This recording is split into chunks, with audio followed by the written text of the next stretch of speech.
Hello दोस्तों, नमस्कार। एक बार फिर से स्वागत है आपके अपने यूट्यूब चैनल देव जी के ट्रिक्स में। तो दोस्तों, हम यहाँ पर डेली जो देख सकते हैं शाम को 6 बजे इस समय आपको जी के जीएस की क्लास दी जा रही है। वैसे ये जो समय आपका है वो करंट अफेयर का समय है ना। लेकिन अभी मैटर आपका टाइप नहीं हो पा रहा है ना, लाइट की समस्या थी वह, वैसे अब समस्या आपकी सॉल्व हो गई है। लेकिन अभी घर पे हैं तो 2-3 दिन में आपकी जो टाइपिंग वगैरह है वो कंप्लीट हो जाएगी। तो फिर हम आपको 1 तारीख से क्लास ही करंट अफेयर की देने लगेंगे, ठीक है ना। तो अभी तक ये आप क्लास देखिएगा, बाकी मॉडल पेपर की संख्या भी आपको बढ़ा देंगे, है ना। यहाँ पर थ्योरी भी बढ़ा देंगे तो कोई समस्या आपको नहीं होगी। चलिए, गुड इवनिंग, नमस्ते, जय हिंद, सभी को नमस्ते। देखिए, शाम को 6 बजे होती है, नोटिफिकेशन नहीं जाता है, आप लोग टाइम से आ सकते हैं। लिंक नहीं मिल पाती, आप लोग टेलीग्राम ज्वाइन कर लिए, टेलीग्राम आप लोग ज्वाइन कर लेंगे, वहाँ से आपको प्रॉफिट मिलेगा, ठीक है ना। हर एक क्लास की लिंक भी मिलेगी और ज़रूरत वाली जो आपकी पीडीएफ वगैरह होंगी वो आपको मिलती रहेंगी, ठीक है ना। और चलते हैं, फिर स्टार्ट कर लेते हैं फटाफट। टेस्ट पेपर को सॉल्व करेंगे, बेहतरीन क्वेश्चन आपके होंगे, ठीक है।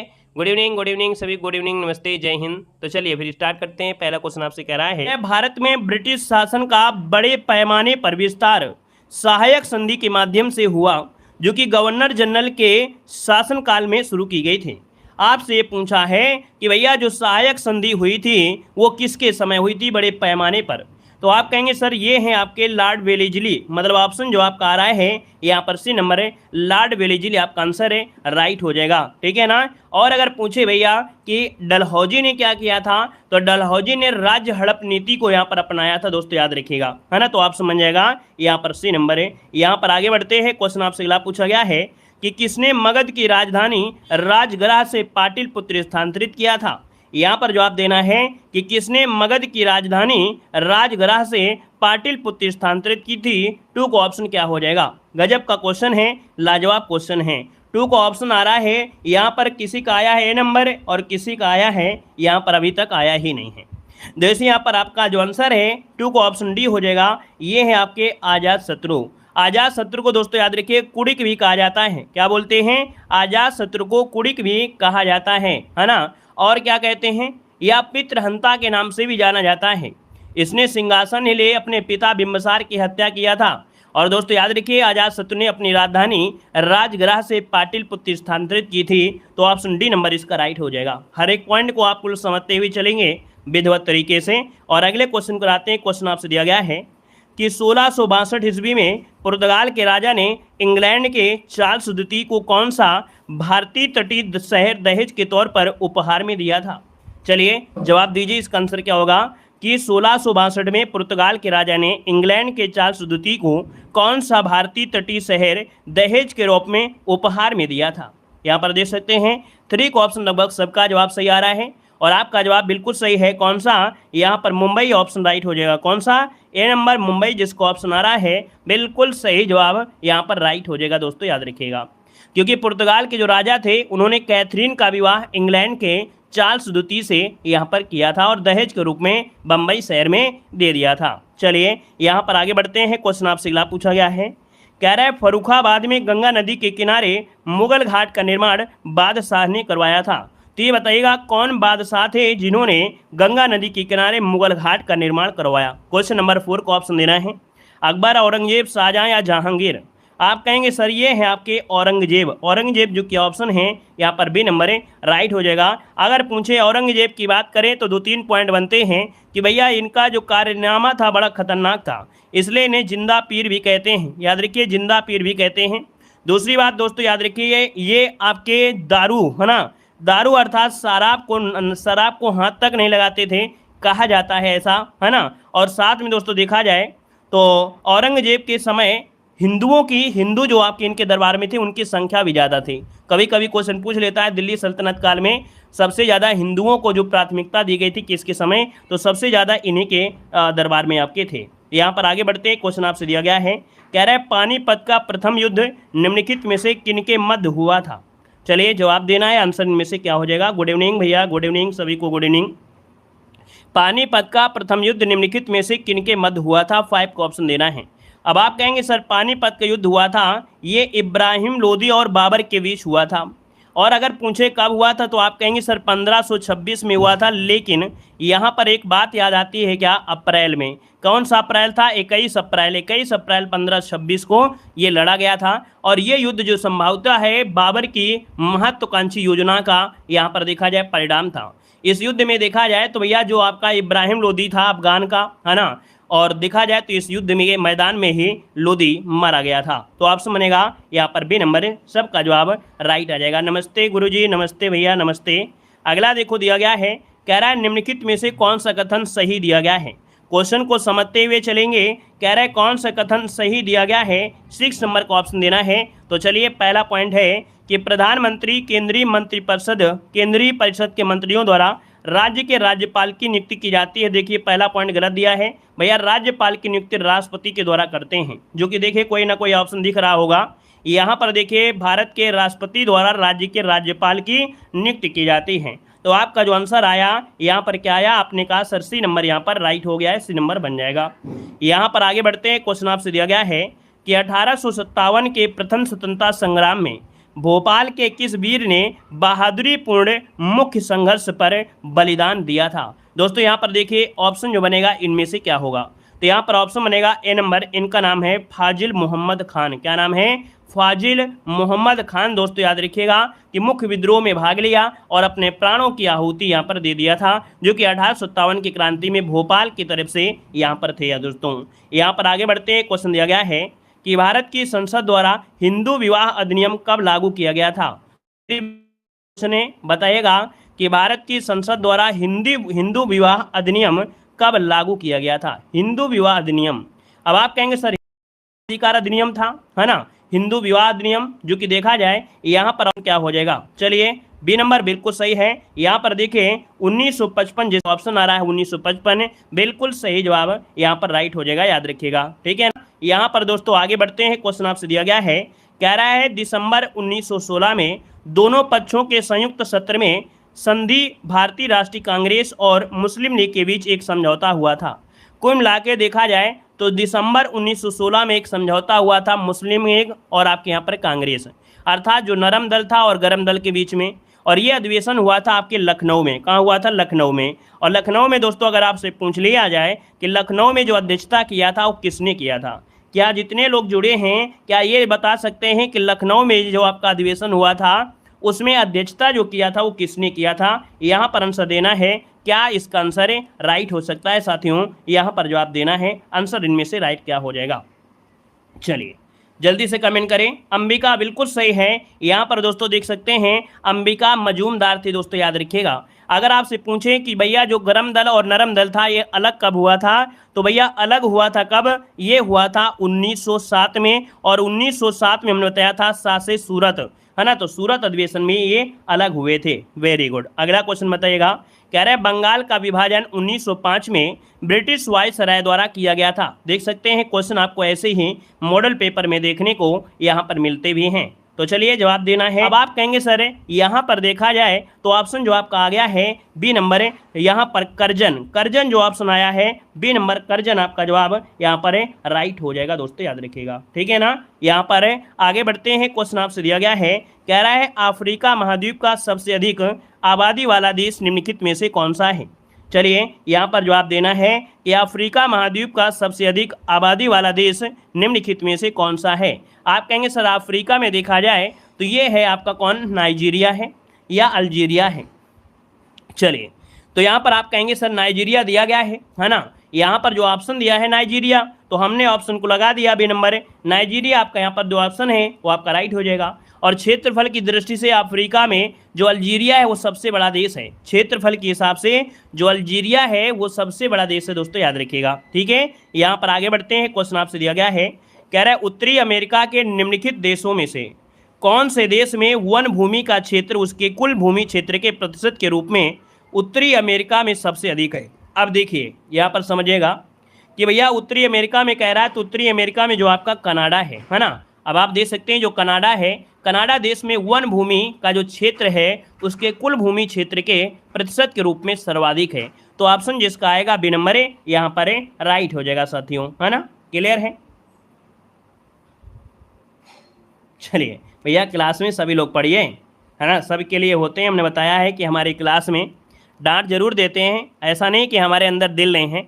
हम आप लोगों को अगर डांटते हैं तो आप लोगों के लिए भला के लिए डांटते हैं कि भाई क्लास में बातें ना करें, बातें करेंगे तो जो पढ़ रहे हैं वो आपका इधर उधर हो जाता है। हम कभी नहीं कहेंगे भैया आप क्लास में ना पढ़ें। हम चाहते हैं कि आप लोग अगर बातें भी करते हैं लेकिन क्लास में रहते हैं तो कुछ ना कुछ सीख कर जाएंगे। जैसे कोई बच्चा होता है ना कि वो स्कूल नहीं जाता है, लेकिन एक बच्चा अगर उदंड भी है ना, और नहीं पढ़ता है लेकिन स्कूल जाता है, तो उससे तो अच्छा ही है जो पढ़ता ही नहीं है, उससे तो अच्छा ही है ना। तो हम जानते हैं कि आप भले ही क्लास में रहते हैं, कितना भी ना पढ़े कुछ ना कुछ तो पढ़ते ही होंगे। तो बस थोड़ा बहुत पढ़ रहे हैं तो एग्जाम में अच्छा नंबर तो आ ही जाएगा, ठीक है ना। चलिए दोस्तों, यहाँ पर देखिए आपका आंसर भी हो गया। आगे बढ़ते हैं, क्वेश्चन आपसे दिया गया है, कह रहा है निम्नलिखित में से कौन सी नदी बंगाल की खाड़ी में नहीं गिरती है। चलिए जवाब देना है। एक टीचर अगर बच्चों को न सुधार पाए, है ना, तो फिर क्या मतलब होता है। वो हंसाकर या रुलाकर या किसी प्रकार से, प्रयास तो हमारा यही होगा कि सबको कहेंगे भाई पढ़ाई करिए। चलिए, कह रहा है निम्नलिखित में से कौन सी नदी बंगाल की खाड़ी में नहीं गिरती है। अब आप क्या जवाब देंगे, तो जवाब देखिए आ गया है, कह रहे नर्मदा होगी। हमने कहा कि सर यहाँ पर जो आपका नर्मदा नदी है ये बंगाल की खाड़ी में नहीं गिरती है, तो गिरती कहाँ पर है, ये गिरती है आपके अरब सागर में गिरती है। अरब सागर कहाँ पर है, ये अरब सागर है, और ये आपकी बंगाल की खाड़ी है। ये जो नर्मदा नदी आती है अमरकंटक से होती हुई आपकी आती है। देखा जाए अरब सागर में गिरने वाली ये सबसे लंबी और सीधी नदी आपकी होती है ना। नर्मदा नदी को एमपी की जीवन रेखा भी कहा जाता है, याद रखिए, नर्मदा नदी को एमपी की जीवन रेखा भी यहाँ पर कहा जाता है, याद रखिएगा। और ये भ्रंश घाटी से होकर बहने वाली नदी है। दोस्तों देखा जाए तो जबलपुर के पास ये धुआंधार जलप्रपात भी बनाता है, वहाँ पर दोस्तों संगमरमर की चट्टानें भी देखने को मिल जाती हैं। चलिए आगे बढ़ते हैं, क्वेश्चन दिया गया है, निम्नलिखित में से कौन सी नदी भारत में ब्रह्मा घाट पर करनाली नदी से जुड़ती है और घाघरा नदी बन जाती है। दोस्तों यहाँ पर देख सकते हैं क्वेश्चन नंबर 14 में, और 14 को ऑप्शन सी हो जाएगा, ये है आपकी शारदा नहर। दोस्तों याद रखिएगा कि जो आपकी शारदा नहर है, शारदा नहर, इसकी उत्पत्ति उत्तराखंड से होती है। ये ब्रह्मा घाट के निकट जो करनाली नदी है उससे जुड़ जाती है और घाघरा नदी आपकी बन जाती है। दोस्तों ये काफ़ी लंबी, इसका जो वो जो क्षेत्र है अर्थात इसका बेसिन है, ये काफ़ी लंबा आपका क्षेत्र है यहाँ पर शारदा नदी का। यहाँ पर आगे बढ़ते हैं, क्वेश्चन दिया गया है कि भारत और श्रीलंका को कौन सा जलडमरू मध्य या खाड़ी अलग करता है। यहाँ पर क्वेश्चन नंबर 15 ऑप्शन देना है और सभी को जवाब देना है, इसका आंसर क्या होगा। चलिए भैया 15 की अगर बात कर लेते हैं तो ऑप्शन बनेगा डी नंबर है, ये है पाक जलडमरू मध्य। क्या होता है, पाक जलडमरू मध्य जो आपका है यह भारत और श्रीलंका को बीच, है ना। यहाँ पर जो आंसर आ गया है आपका डी नंबर है, राइट हो जाएगा। यहाँ पर आगे बढ़ते हैं, क्वेश्चन आपसे दिया गया है कि भारत किस क्षेत्रीय और वैश्विक आर्थिक समूह का भाग है। यहाँ पर दोस्तों आपके सामने दिए गए हैं कुछ आपके संगठन, और इसमें से कह रहा है जो आपका भारत है इनमें से किसका सदस्य है। तो आप कहेंगे सर देखा जाए तो यहाँ पर जो आपका है ऑप्शन कौन, यहाँ पर आसियान, है ना। याद रखिएगा कि आसियान सदस्यों में से यहाँ पर आपका भारत भी आपका शामिल है दोस्तों, याद रखिएगा, ठीक है ना। क्लियर हुआ। यहाँ पर दोस्तों आगे बढ़ते हैं, क्वेश्चन, अच्छा G7 में कौन है, G7 में कौन है। तो G7 में देखा जाए तो विश्व के सर्वोच्च ये जो संपन्न औद्योगिक देश हैं, जैसे आपका France, Germany, Italy, United kingdom, Japan, संयुक्त राज्य अमेरिका, कनाडा, ये इसमें आपके आते हैं, है ना। तो दोस्तों यहाँ पर देखिए इसका जो ऑप्शन बनेगा सी नंबर, आसियान, इसका आंसर है, राइट हो जाएगा। यहाँ पर आगे बढ़ते हैं, क्वेश्चन आपसे अगला पूछा गया है और आपसे कह रहा है राजकोषीय घाटा क्या होता है। ये बताइए राजकोषीय घाटा होता क्या है। तो यहाँ पर आप कहेंगे सर राजकोषीय घाटा में क्या होता है। पहला पॉइंट पढ़िएगा कि ऐसी स्थिति जहाँ सरकार की आय और कर प्राप्तियाँ उसके व्यय की पूर्ति करने में विफल हो जाती हैं। यहाँ पर याद रखिए इसका पहला पॉइंट हो जाएगा कि राजस्व प्राप्तियों की तुलना में राजस्व व्यय अधिक होता है। क्या, राजस्व प्राप्ति अर्थात प्राप्ति जो हुई है उसकी तुलना में व्यय क्या हो रहा है, ज़्यादा हो रहा है। और जब व्यय ज़्यादा हो रहा है तो उसमें क्या कहेंगे, घाटा कहेंगे। और जब घाटा है तो आपका आंसर क्या होगा, यहाँ पर ऑप्शन ए नंबर है, राइट हो जाएगा। यहाँ पर आगे बढ़ते हैं, क्वेश्चन आपसे दिया गया है कि सब्सिडी का उद्देश्य क्या होता है। चलिए सब्सिडी आपने सुना है कि नहीं सुना है, सुना होगा। कब सुना होगा, जब आपके घर में गैस सिलेंडर आया होगा और मोदी जी ने कहा था सब्सिडी मिलेगी, लेकिन कुछ समय के बाद सब्सिडी नहीं मिली थी। तो ये शब्द आपको नॉर्मल है, जाने पहचाना मिल रहा है। देखो सब्सिडी की अगर बात करते हैं तो यहाँ पर देखो उत्पादकता बढ़ाना, तकनीकी को बढ़ावा देना और संरचनात्मक विकास देना, यहाँ पर दिया है निर्यात को बढ़ावा देना और किसानों को लाभ देना। मतलब दोस्तों देखा जाए तो ऑप्शन यहाँ पर डी नंबर राइट हो जाएगा। ये सब्सिडी जो देते हैं वो कहते हैं उत्पादकता को बढ़ाइए, तकनीकी को बढ़ावा दिया जाए और संरचनात्मक विकास मिले, निर्यात को बढ़ावा मिले, किसानों को लाभ मिले। तो यहाँ पर दोस्तों ऑप्शन डी नंबर इसका राइट हो जाएगा, याद रखिएगा। आगे बढ़ते हैं, क्वेश्चन दिया गया है, कह रहा है यथा मूल्य कर का तात्पर्य क्या होता है। चलिए इकोनॉमिक्स के क्वेश्चन थोड़ा सा क्या होते हैं, कठिन होते हैं, लेकिन धैर्यता बना के रखें। क्लास में 5 क्वेश्चन को देखकर क्लास को छोड़ना नहीं है, क्योंकि जो क्वेश्चन आपको कठिन लगते हैं एग्जामिनर वही क्वेश्चन थोड़ा रखते भी हैं, है ना। तो याद रखिएगा कि यहाँ पर देखो यथा मूल्य का कर जो होता है इसका मतलब क्या होता है। तो ये होता है कि बाजार के लिए जाने वाले मूल्य पर कर लगाना। क्या, बाजार के लिए जाने वाले मूल्य पर कर लगाना ही यथा मूल्य कर कहलाता है। इसको ऑप्शन ए नंबर इसका राइट हो जाएगा, ठीक है ना। और यहाँ पर दोस्तों आगे बढ़ते हैं, क्वेश्चन आपसे दिया गया है कि निम्नलिखित में से कौन से जनसंख्या की वृद्धि दर के कार्य हैं। तो दोस्तों जनसंख्या वृद्धि दर के कार्य पूछा गया है। अब आप यहाँ पर कहेंगे कि जनसंख्या वृद्धि दर के कार्य कह रहा है तो केवल प्रजनन और प्रवासन, यहाँ पर दोस्तों केवल प्रजनन और मृत्यु दर। यहाँ पर आंसर जो आपका बी नंबर है राइट हो जाएगा कि किसी भी क्षेत्र में जनसंख्या की वृद्धि वहाँ के जन्म दर, मृत्यु दर और प्रवासन पर निर्भर करती है। जन्म दर को प्रतिवर्ष प्रति 1000 जनसंख्या पर जीवित बच्चों की संख्या से गणना की जाती है। इसी प्रकार मृत्यु दर भी होता है, किसी क्षेत्र में प्रति 1000 व्यक्तियों में से प्रतिवर्ष मरने वाले व्यक्तियों की संख्या की गणना की जाती है। यहाँ पर आगे बढ़ते हैं, क्वेश्चन आपसे दिया गया है, आपसे कह रहा है निम्नलिखित में से कौन सा सही मिलान है। अब भैया अगर इस क्वेश्चन को आपने जवाब दे दिया तो समझेंगे कि जो आपको स्वतंत्रता मिली हुई है उसके बारे में आप लोग अच्छी तरीके से जानते हैं। कह रहा है सही मिलान इनमें से कौन सा है, यहाँ पर 21 को ऑप्शन देना है। तो दोस्तों आप देखिए पहला कह रहा है अनुच्छेद 19, है ना। क्या कह रहा है, अनुच्छेद 19 में संघ बनाने का अधिकार। अनुच्छेद 19 में दिया गया है यहाँ पर किसी पेशे का अभ्यास करने का अधिकार। अनुच्छेद 19 में भाषण और अभिव्यक्ति की स्वतंत्रता का अधिकार। और अनुच्छेद 19 यहाँ पर दिया गया है शांतिपूर्वक हथियारों के बिना इकट्ठा होने का अधिकार। अब आप कहेंगे सर जी यहाँ पर 19 तो सभी हैं, लेकिन यहाँ पर गड़बड़ी है, सही केवल है ऑप्शन सी वाला। अनुच्छेद 19 में जो आपका है वो भाषण और अभिव्यक्ति की स्वतंत्रता का अधिकार आप सभी को मिला है। तो यहाँ पर जो ऑप्शन बनेगा वो राइट आंसर है, यहाँ पर सी वाला बिल्कुल सही जवाब है, यहाँ पर हो जाएगा साथियों, ठीक है ना। क्लियर है, आगे बढ़िए। क्वेश्चन आपसे दिया गया है कि इनमें से कौन सा गलत दिया गया है, यहाँ पर जो आप देना है कौन सा गलत दिया गया है। तो चलिए हम लोग देख लेते हैं, है ना। देखिए क्वेश्चन को देखकर घबराया मत करिएगा, ये समझिएगा जितना क्वेश्चन बड़ा दिख रहा होगा उसका आंसर उतना ही आसान होगा। देखिए 22 नंबर में कह रहा है क्या, कह रहा है कौन सा गलत है। कह रहा है राज्यपाल राष्ट्रपति द्वारा नियुक्त किया जाता है, पहला पॉइंट सही है। राष्ट्रपति के प्रसाद पर्यंत राज्यपाल का कार्यकाल होता है, बिल्कुल सही दिया गया है। राज्यपाल राष्ट्रपति को अपना त्यागपत्र सौंपता है, बिल्कुल सही दिया गया है। 30 वर्ष के आयु व्यक्ति राज्यपाल बन सकता है, नहीं। याद रखिए राज्यपाल बनने के लिए आपको 35 वर्ष की उम्र होना आवश्यक है, याद रखिएगा। यदि आप राष्ट्रपति बनते हैं, उपराष्ट्रपति बनते हैं या राज्यपाल बनते हैं तो आप 35 वर्ष के होंगे, तभी आप इस पद पर जा सकते हैं दोस्तों, याद रखिएगा, है ना। क्लियर है, यहाँ पर आगे बढ़ते हैं। क्वेश्चन आपसे दिया गया है, कह रहा है भारत के केंद्रीय रेल मंत्री को सलाह पर नियुक्त किया जाता है। दोस्तों देखिएगा कि भारत के केंद्रीय रेल मंत्री को किसकी सलाह पर नियुक्त किया जाता है। आप कहेंगे सर यहाँ पर ऑप्शन को लॉक कर दीजिए, ए नंबर कि प्रधानमंत्री राष्ट्रपति, अर्थात ये कह सकते हैं कि भारत के केंद्रीय मंत्री को प्रधानमंत्री की सलाह पर, क्या, प्रधानमंत्री की सलाह पर राष्ट्रपति द्वारा नियुक्त किया जाता है। याद रखिए इसको ऑप्शन बनेगा, यहाँ पर आपका ए नंबर राइट हो जाएगा। यहाँ पर आगे बढ़ते हैं। क्वेश्चन आपसे दिया गया है, कह रहा है निम्न में से कह रहा है कौन सा सही है।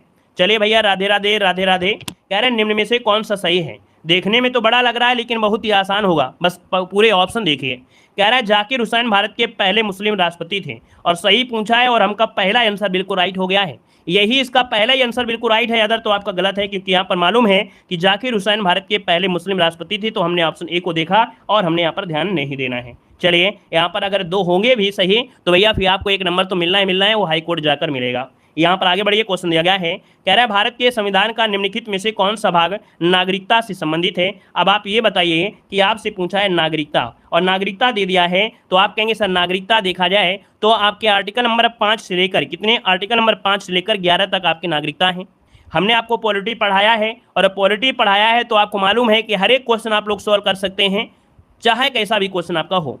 और ये मिलता है भाग 2 में, ऑप्शन बनेगा बी नंबर है। भाग 2 में जो है वो 5 से 11 तक संबंध है आपकी नागरिकता से है। अगर आपसे पूछे कि भैया भारत में जो नागरिकता है वो आपकी कैसी है, तो भारत में नागरिकता कैसी है, एकल नागरिकता है। कैसी है, एकल नागरिकता है। अगर पूछे एकल नागरिकता ली कहाँ से गई है, तो आपके ब्रिटेन से ली गई है, एकल नागरिकता ब्रिटेन से ली गई है। और दोस्तों यहाँ पर दोहरी नागरिकता जो आपके पहले जम्मू कश्मीर था, तो भैया दोहरी नागरिकता, तो दोहरी नागरिकता याद रखिए ये आपके कहाँ से ली गई है, तो दोहरी नागरिकता आपके कहाँ से है, अमेरिका से है। लेकिन अब आपके भारत में दोहरी नागरिकता खत्म हो गई है जब से आर्टिकल नंबर 370 अर्थात जम्मू कश्मीर वाला ये खत्म हुआ है। क्लियर हुआ हर एक पॉइंट, आगे बढ़िएगा। कह रहा है सर कि यहाँ पर दांतों की वर्धित छवि को देखने के लिए दंत चिकित्सक द्वारा उपयोग किया जाता है। दोस्तों अगर आपके दांत में दर्द होता है ना, आपके दांतों में दर्द होता है, या आपके दांतों को अगर अच्छी तरीके से देखना है, तो डॉक्टर याद रखिएगा कौन से लेंस और दर्पण को, तो अवतल लेंस का प्रयोग करेगा। यहाँ पर ऑप्शन ए नंबर इसका राइट हो जाएगा, जिसका जवाब आ गया है नंबर बिल्कुल सही हो जाएगा। आगे बढ़ते हैं, क्वेश्चन दिया गया है कि संयुक्त राष्ट्र द्वारा पीने, धोने और खाना पकाने के लिए उचित स्वच्छता को बनाए रखने के लिए अनुशंसित न्यूनतम पानी की मात्रा प्रति व्यक्ति प्रति लीटर होना चाहिए। याद रखिएगा कि प्रति व्यक्ति प्रतिदिन 50 लीटर होना चाहिए। यहाँ पर आंसर जो बनेगा ए नंबर इसका राइट हो जाएगा, और ये संयुक्त राष्ट्र के द्वारा दोस्तों ये घोषणा है, ठीक है ना। यहाँ पर आगे बढ़ते हैं, क्वेश्चन दिया गया है कि मृत जीवों और जानवरों को खाद मिट्टी में परिवर्तित करने वाले सूक्ष्म जीवों को किस नाम से जाना जाता है। मतलब जो भी सूक्ष्म जीव क्या हो जाते हैं, मर जाते हैं, उनको एक रूप से दूसरे रूप में परिवर्तित करना, तो दोस्तों ये होते हैं क्या, यहाँ पर इन्हें कहा जाता है अपघटन करने वाले जीव, है ना। ये एक रूप से दूसरे रूप में परिवर्तित कर देते हैं, इनको अपघटन कहा जाता है। ऑप्शन दोस्तों डी नंबर है राइट हो जाएगा। यहाँ पर आगे बढ़ते हैं, क्वेश्चन दिया गया है कि विषाणु के कारण निम्न में से कौन सी बीमारी होती है। बताइएगा आप विषाणु के कारण कौन सी बीमारी होती है। विषाणु के कारण, अब आप कहेंगे सर विषाणु में देखा जाए तो यहाँ पर देखिए हैजा तो होगा नहीं, है ना। आंत्रज्वर, इन्फ्लुएंजा और क्षय रोग, यहाँ पर ऑप्शन सी हो जाएगा इन्फ्लुएंजा। इन्फ्लुएंजा जो बीमारी है ये विषाणु के कारण होती है, अदर जो बीमारियां हैं वो आपकी जीवाणुओं से होती हैं। यहाँ पर आगे बढ़ते हैं, क्वेश्चन दिया गया है ये पेड़ पौधों में निषेचन के बाद अंडाशय जो होता है परिवर्तित होता है। तो आप कहेंगे सर पेड़ पौधों में निषेचन के बाद अंडाशय जो होता है वो क्या होता है, फल में परिवर्तित हो जाता है। जो अंडाशय होता है वो फल में परिवर्तित हो जाता है, तो ऑप्शन बनेगा यहाँ पर डी नंबर है राइट हो जाएगा, फल में परिवर्तित हो जाता है, याद रखिएगा, ठीक है ना। यहाँ पर आगे बढ़ते हैं, क्वेश्चन दिया गया है कि प्रसिद्ध संगीतकार अरविंद पारीख किस संगीत वाद्य यंत्र के साथ जुड़े हुए हैं। दोस्तों अरविंद पारीख दिया है ना, और ये जुड़े हुए हैं आपके ऑप्शन बी नंबर है, ये सितार वादक हैं दोस्तों, याद रखिए ये क्या हैं आपकी सितार वादक हैं दोस्तों, याद रखिए। और ये कहाँ के हैं, तो आप कहिएगा सर ये महाराष्ट्र के हैं। कहाँ के हैं, महाराष्ट्र के हैं दोस्तों, याद रखिएगा। यहाँ पर आगे बढ़ते हैं, क्वेश्चन दिया गया है लेबनान की राजधानी क्या है। तो चलिए बताइएगा कि लेबनान की जो राजधानी है वो है क्या। तो लेबनान की राजधानी है बेरूत। नोट करिएगा लेबनान की राजधानी क्या है, बेरूत है दोस्तों, याद रखिए बेरूत हो जाएगा। ये पश्चिमी एशिया में भूमध्य सागर के पूर्वी तट पर स्थित आपका देश है, याद रखिएगा। और यहाँ पर अगला पॉइंट जो दिया गया है ना, तो सबसे पहले हम आप लोगों से पूछेंगे कि कजाकिस्तान की मुद्रा इनमें से कौन सी है ना। सबसे पहले आप लोग जवाब देंगे कि सर कजाकिस्तान की जो मुद्रा है वो इनमें से कौन हो जाएगी, कजाकिस्तान की मुद्रा, जल्दी से बताइए। गुड इवनिंग सभी को, गुड इवनिंग सभी को, गुड इवनिंग सभी को, गुड इवनिंग सभी को, राम राम। वीडियो को लाइक शेयर करते हुए चलेंगे, साथियों को शेयर करते हुए चलेंगे। चलिए यहाँ पर देखो आपका टेंगे आ गया है। बड़ी खुशी की बात होती है जब आप लोग यहाँ पर अगर पूरे बच्चों में से अगर 10 बच्चे भी जवाब दे देते तो हमें बड़ी खुशी होती है कि आप देखिए बिल्कुल आसान क्वेश्चन बना दिया है। देखा जाए तो इतना आसान नहीं था, लेकिन आप लोगों को हमने कई बार पढ़ाया है और आपने जवाब बिल्कुल सही दिया है। यहाँ पर दोस्तों टेंगे जो ऑप्शन आया है बिल्कुल सही जवाब आपका राइट हो जाएगा, वेरी गुड। चलिए यहाँ पर आगे बढ़ते हैं, क्वेश्चन दिया गया है कह रहा आपसे फ्रैंक व्हिटलर द्वारा निम्न में से किसका आविष्कार किया गया था। दोस्तों ये बताइएगा फ्रैंक व्हिटलर, और फ्रैंक व्हिटलर जो आपसे है आप कहेंगे सर इन्होंने जेट इंजन का आविष्कार किया था। क्या जेट इंजन का आविष्कार किया था, इसका जो ऑप्शन है आपका डी नंबर है, राइट हो जाएगा, डी नंबर है। यहाँ पर दोस्तों आगे बढ़ते हैं, क्वेश्चन दिया गया है कि संयुक्त राष्ट्र द्वारा मानव अधिकारों की सार्वभौमिक घोषणा को चिन्हित करने के लिए हर वर्ष किस तिथि को अंतर्राष्ट्रीय मानवाधिकार दिवस मनाया जाता है। वेरी आईएमपी क्वेश्चन दिया गया है। अब आप ये बताइएगा कि मानव अधिकार जो मनाया जाता है वो कब मनाया जाता है, यहाँ पर देना है। तो जवाब देखिए यहाँ पर आने शुरू हो गए हैं और आपका जवाब आ गया है यहाँ पर 10 दिसंबर, बिल्कुल सही जवाब है 10 दिसंबर जिसका आया है, बिल्कुल राइट आंसर है, यहाँ पर हो जाएगा, वेरी गुड। आगे बढ़िए, क्वेश्चन दिया गया है अंतर्राष्ट्रीय न्यायालय किस देश में स्थित है। भैया आप कहेंगे संगठन से क्वेश्चन आता ही आता है, और संगठन से क्वेश्चन आएगा हर शिफ्ट में आएगा, हर शिफ्ट में संगठन से क्वेश्चन मिलेगा। तो आप कहेंगे सर अंतर्राष्ट्रीय न्यायालय किस देश में है, तो आप कहेंगे सर इसको ऑप्शन ए हो जाएगा, नीदरलैंड में है, नीदरलैंड। अगर आपसे पूछे कि सर नीदरलैंड है कहाँ पर, तो आप कहेंगे यूरोप महाद्वीप का एक देश है और ये उत्तर पूर्वी यूरोप में आपका स्थित है। दोस्तों ऑप्शन बनेगा आपका ए नंबर राइट हो जाएगा। यहाँ पर दोस्तों आगे बढ़ते हैं, क्वेश्चन आपसे दिया गया है, कह रहा है विश्व हिंदी दिवस मनाया जाता है, विश्व हिंदी दिवस को मनाते हैं, तो आप कहेंगे विश्व हिंदी दिवस दिया है ना, हिंदी दिवस नहीं है, विश्व हिंदी। और जब विश्व की बात करते हैं तो आपको बताना है सर यहाँ पर 10 जनवरी आपका आंसर है, राइट हो जाएगा। यहाँ पर आगे बढ़ते हैं, क्वेश्चन दिया गया है, कह रहा है रिबूटिंग इंडिया रियलाइजिंग ए विलियन एस्पिरेशन नामक पुस्तक के जो लेखक हैं इनमें से कौन हो जाएंगे। तो दोस्तों ये जो आपकी पुस्तक है इसके हैं नंदन नीलेकणी हैं, कौन है, नंदन नीलेकणी हैं, रियलाइजिंग इन विलियन एक्सपीरियंस के लेखक, ऑप्शन बनेगा आपका बी नंबर है। और आगे बढ़ते हैं, क्वेश्चन दिया गया है निम्नलिखित में से कौन सी जॉर्डन की राजधानी है। तो दोस्तों बताइएगा कि जॉर्डन की राजधानी इनमें से कौन सी है। आप कहेंगे सर जॉर्डन की राजधानी देखा जाए तो यहाँ पर हो जाएगा अम्मान, जो कि बहुत बार पूछा गया है, हमने बहुत बार समझाया भी है, बहुत बार पढ़ाया है। अगर आपसे पूछे कि ये जो जॉर्डन है ये कहाँ है, तो आप कहेंगे सर ये देखा जाए तो जॉर्डन ये अरब देश में आपका है ना, अरब देश में है, दक्षिणी भाग में आपका है।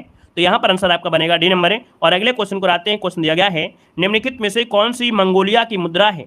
मंगोलिया की मुद्रा पूछा है, मंगोलिया की मुद्रा। दोस्तों मंगोलिया की मुद्रा, यहाँ पर देखिए मंगोलिया की मुद्रा है बी नंबर है। यहाँ पर क्या तो हो जाएगा, क्या हो जाएगा, मंगोलिया की मुद्रा पूछा गया है, ठीक है ना, याद रखिएगा। कह रहा है मंगोलिया की मुद्रा क्या है।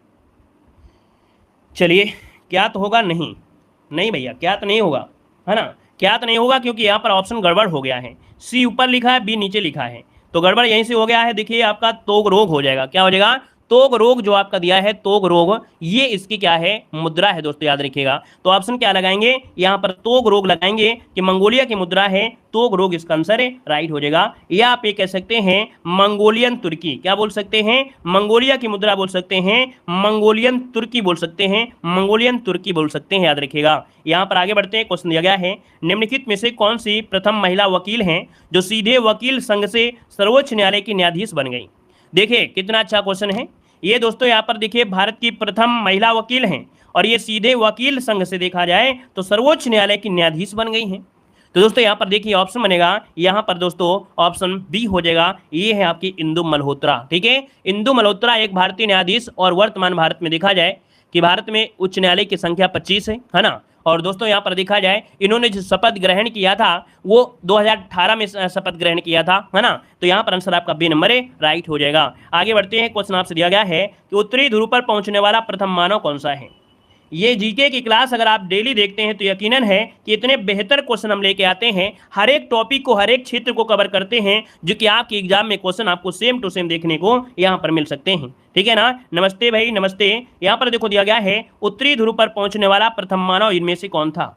तो दोस्तों यहाँ पर 42 जैसे ही ऑप्शन आया है, सी नंबर है रॉबर्ट पेरी। क्या हो जाएगा, रॉबर्ट पेरी उत्तरी ध्रुव को खोजने वाले ये पहले अमेरिकी आपके अन्वेषक थे दोस्तों, याद रखिएगा, है ना। और 1909 में इन्होंने कुछ साथियों के साथ यहाँ पर उत्तरी ध्रुव पर पहुंचे थे। तो ऑप्शन बनेगा यहाँ पर जवाब हो जाएगा रॉबर्ट पेरी हो जाएगा। यहाँ पर दोस्तों आगे बढ़ते हैं, क्वेश्चन आपसे दिया गया है कि भारत की सबसे बड़ी सुरंग आपकी जो है जवाहर सुरंग आपकी है कहाँ पर।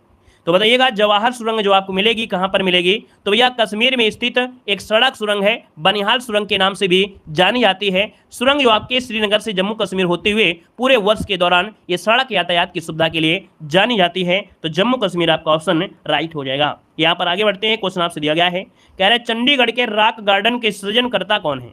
दोस्तों हमने आपको मॉडल पेपर में बहुत बार पढ़ाया है, कई बार पढ़ाया है, और थ्योरी में भी पढ़ाया है, इसको थ्योरी के माध्यम से पढ़ाया है कि भैया चंडीगढ़ का जो रॉक गार्डन है इसको बनाने वाला जो आपका है ना, सृजनकर्ता आपका है, डिजाइन वाला है, वो कौन है। तो आप कहेंगे एक शिल्पकार थे और ये शिल्पकार का है नेकचंद है। कौन है, नेकचंद। आप बताइएगा, ऑप्शन बनेगा ए नंबर हो जाएगा, नेकचंद हो जाएगा। और यह सुखना झील के निकट भी है, यह सुखना झील के निकट आपकी है। अगले क्वेश्चन को आते हैं, क्वेश्चन दिया गया है कि भारतीय राष्ट्रीय गान के पूर्व रूपांतरण को बजाने में कितना समय लगता है।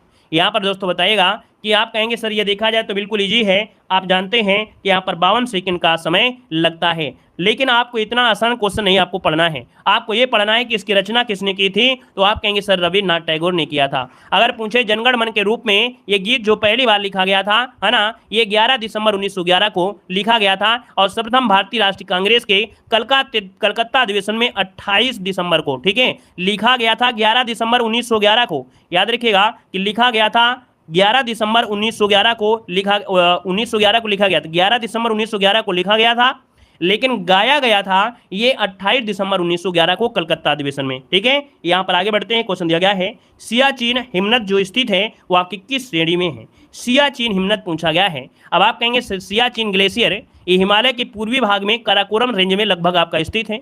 तो आप कहेंगे सर एक का देखा जाए आंसर पहला ही राइट हो जाएगा, काराकोरम श्रेणी आपका जो आंसर है यहाँ पर राइट हो जाएगा, काराकोरम श्रेणी हो जाएगा। यहाँ पर दोस्तों आगे बढ़ते हैं। क्वेश्चन दिया गया है कि मानचित्र में समुद्र की समान गहराइयों को जोड़ने वाली रेखा को क्या होता है? दोस्तों मानचित्र होता है वो काल्पनिक रेखाएं होती हैं, और इन काल्पनिक रेखाओं में जो समान गहराई को दर्शाता है, समान गहराई को दर्शाता है उसे कहते हैं यहाँ पर क्या, तो गहराई होता है। गहराई में आप लोग नहाते हैं, क्यों भैया? बाथ मने नहाना होता है कि नहीं होता है? तो आप कहते हैं और गहरे में नहाएंगे, तो यहाँ पर कहेंगे कि गहराई में नहाएंगे अर्थात बाथ, तो आइसो बाथ होता है, ये गहराई वाली लाइनों को क्या करता है? जोड़ता है। अगर आपसे पूछे कि समान वर्षा, क्या पूछे? अगर पूछे समान वर्षा वाले क्या कहते हैं? समान अगर वर्षा वाला स्थान है, समान वर्षा वाला वो क्या होता है? तो आप कहेंगे आइसो हाइट। ठीक है, आइसो हाइट होती है, याद रखिएगा। ठीक है, यहां पर आगे बढ़िए। क्वेश्चन आपसे अगला पूछा गया है, यहां पर दिया है निम्नलिखित में से किस विकल्प में सभी शहर कुंभ मेले से संबंधित है? आप कहेंगे सर सभी शहर कुंभ मेले में, और कुंभ मेला में जो जाए और नहाए ना तो बिल्कुल बेकार है। हम कहेंगे कि सर हम कुंभ मेले में जाएंगे और नहाऊंगा, तो दोस्तों यहाँ पर क्या करेंगे? ट्रिक में पढ़ेंगे नहाऊं, है ना, NAHU अर्थात नासिक, और इसके बाद इलाहाबाद, हरिद्वार और उज्जैन, ये ऑप्शन हो जाएगा। ट्रिक से आप पढ़ सकते हैं। तो दोस्तों यहाँ पर देखिए ऑप्शन क्या हो गया है, यहाँ पर ऑप्शन आ गया है हरिद्वार, प्रयाग, उज्जैन और नासिक, आपका आंसर है राइट हो जाएगा। यहाँ पर दोस्तों आगे बढ़ते हैं। क्वेश्चन दिया गया है कि जापान की संसद कहलाती है, जापान की संसद कहलाती है। दोस्तों आपको बताना है जापान की संसद है। अब आप कहेंगे सर जापान की जो संसद है वो आपकी है क्या? बताइएगा कि जापान की संसद क्या कहलाती है। जितने भी साथी जुड़े हैं सभी लोग यहाँ पर जवाब देंगे। आप कहेंगे सर यहाँ पर जो ऑप्शन आ गया है सी, जो डाइट है, डाइट जो आपकी है डाइट, ये है वहाँ की क्या? द्विसदनी विधान पालिका है। तो इसका जो ऑप्शन है यहाँ पर डाइट हो जाएगा, याद रखिएगा। यहाँ पर आगे बढ़ते हैं। क्वेश्चन दिया गया है निम्नलिखित में से कौन सा देश राष्ट्र संघ का सदस्य नहीं बना है? बताइएगा कि निम्नलिखित में से कौन सा देश राष्ट्र संघ का सदस्य नहीं बना? दोस्तों याद रखिए कि संयुक्त राज्य अमेरिका ये संयुक्त राष्ट्र का सदस्य नहीं बना है। यहाँ पर आंसर जो आपका है ए नंबर है। याद रखिएगा कि संयुक्त राष्ट्र संघ ये आपका नहीं बना है।